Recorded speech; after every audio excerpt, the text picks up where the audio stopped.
àárín ìgboro ìlú Èkó la wà yìí.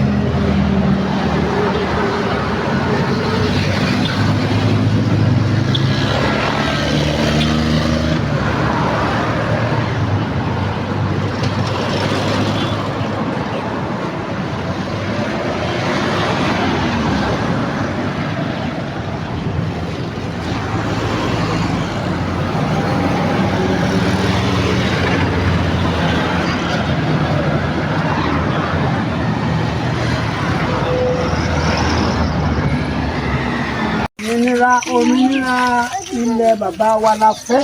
Yorùbá nation la fẹ́. Yorùbá nation. Yorùbá Ẹ nation. máa kọjá síbi ẹ máa yọjú wò wá má kí mi káàárọ̀. Yorùbá nation la fẹ́ máa bọ̀ nbí. Yorùbá nation la fẹ́. Yorùbá nation ẹ máa bọ̀.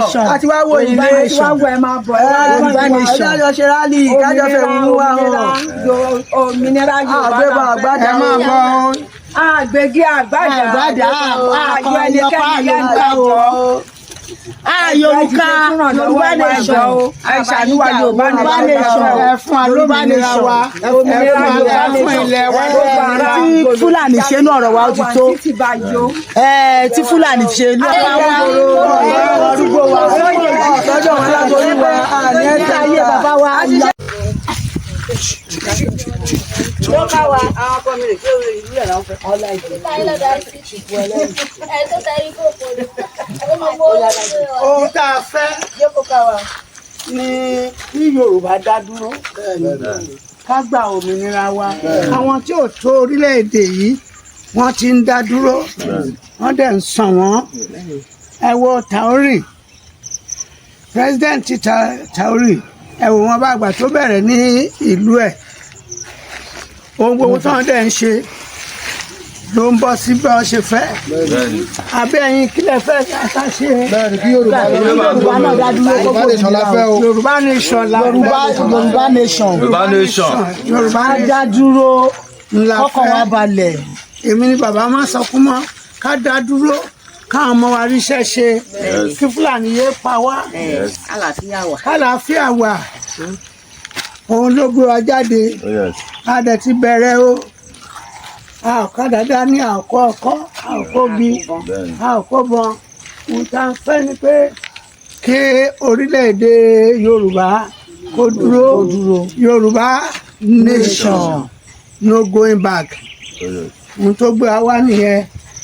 Ta ni ká wá sọ fún àwọn èèyàn wípé ìyà tó ń jẹ wá lórílẹ̀-èdè ti tó. Ìdààmú tó dẹ́ba lórílẹ̀-èdè ó ti pọ̀ jù. Fúlàní ò jẹ́ kéèyàn sí ni kí Yorùbá dá dúró. Yorùbá nation òun la fẹ́ o. Yorùbá nation.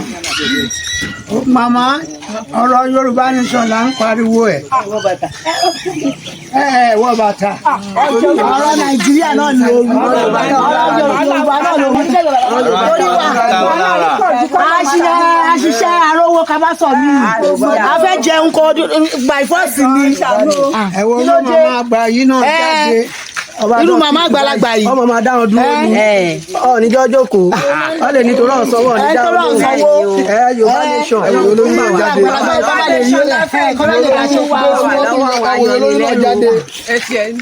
Káyé mọ̀ pé. Ẹjọ́ ìṣàlùwà olóyún náà ṣiṣẹ́.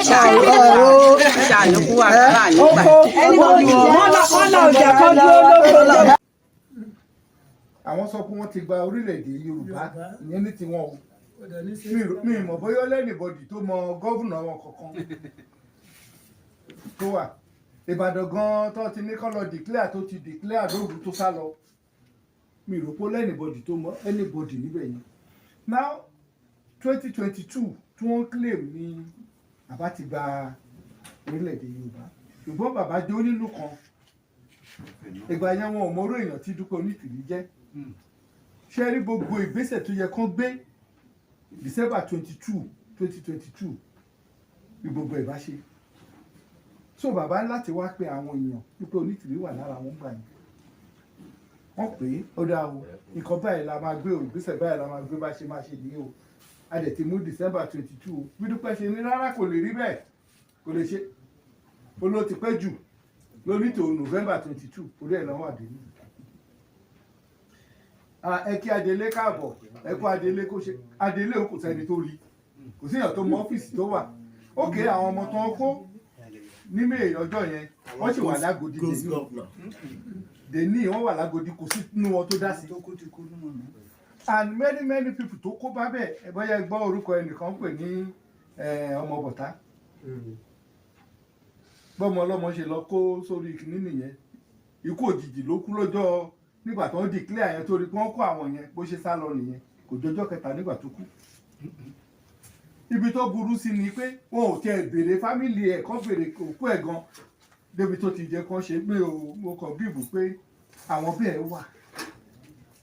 bẹ́ẹ̀ wà ẹni kan béèrè question kan lẹ́yìn díẹ̀ tí ná wọn ó sọ fún wa nísìnyí pé odidi ọ̀sẹ̀ kan France ò ní ná àwọn lọ́lọ́run ló mọdún tí kìíní ẹ̀ ṣe sí bọ́tí nǹkan tó ń fi ń ṣe ọ̀rọ̀ táwọn yẹn gbà lọ́wọ́ wọn England tá a sọ̀rọ̀ lé lórí táwọn ọmọ wa ń sálọ ẹ̀ báyìí ọ̀rọ̀ wa ní Nàìjíríà náà lò ọrọ̀ ajé wa ni tó ọjọ́ wo la fẹ́ bọ́